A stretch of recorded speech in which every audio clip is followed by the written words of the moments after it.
is the speed limit. Unfortunately, their fun moment comes to an end when a police black and then inquires if they have any guns with them. Dorian, who is clear, notices the camcorder still in recording mode and angrily asks Nina to turn it. And as soon as she does so, the time rewinds and the two are taken back to energy. Seeing her, Dorian gets worried and pulls over at the same location as to bring up an excuse to humiliate them. Lasky mentions that a small part of the car, he confronts the officer, saying that they have bigger things to worry about, but Lasky in the camera presses the rewind button again and saves them from the situation. This is where he starts targeting them over and over again because of his racist that they will finally evade the racist cop. Expectedly, Dorian is left convinced that they can spend some time together. Later, they arrive at a motel and plan to eat how foolish the lottery is, but Dorian feels it's not all completely random. Go back in time before the lottery numbers are called. She then accurately calls the number on the door, stuns her. When Dorian opens the door, her worst fears are a couple and asks them to bring out their identities. And once again,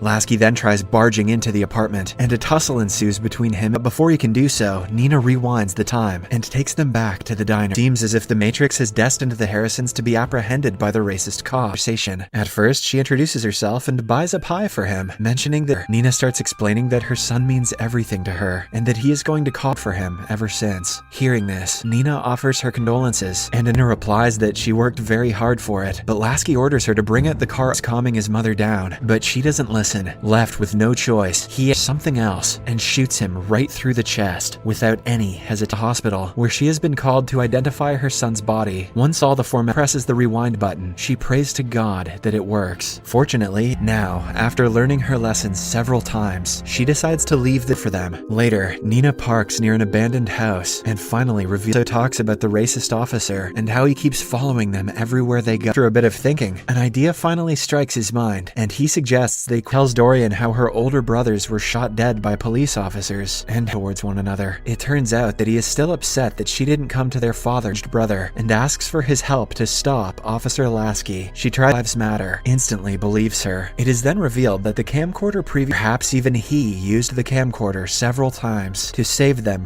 and start making elaborate plans to stop the inevitable. Neil proposes he tries harassing them there. The others will revolt, but first they have to personal blueprints of the town he has designed over the years. In the next scene, Neil their childhood days and also about their late father. Shortly after, however, as the three continue proceeding towards the entrance, the villain, Nina, tries taking her son away, but the officer takes out his gun and points it at the scene with their guns. Fed up with the injustice and discrimination at everything, but this time she refuses. Instead, she recording the incident. At first, Lasky laughs at the idea of being and harassing others just because of their skin color. She also calls the other cops back off and proceed towards their cars, but Lasky sees all the students with their cameras out. He becomes scared and finally end the loop they were trapped in. Cut to several years, same recorder. Just then, the little girl takes the camcorder, and the device had always been with her through thick and thin. She had become sick. He tells her that now they can make real memories without having to depend.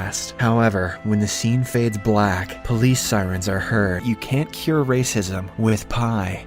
Subscribe for more videos.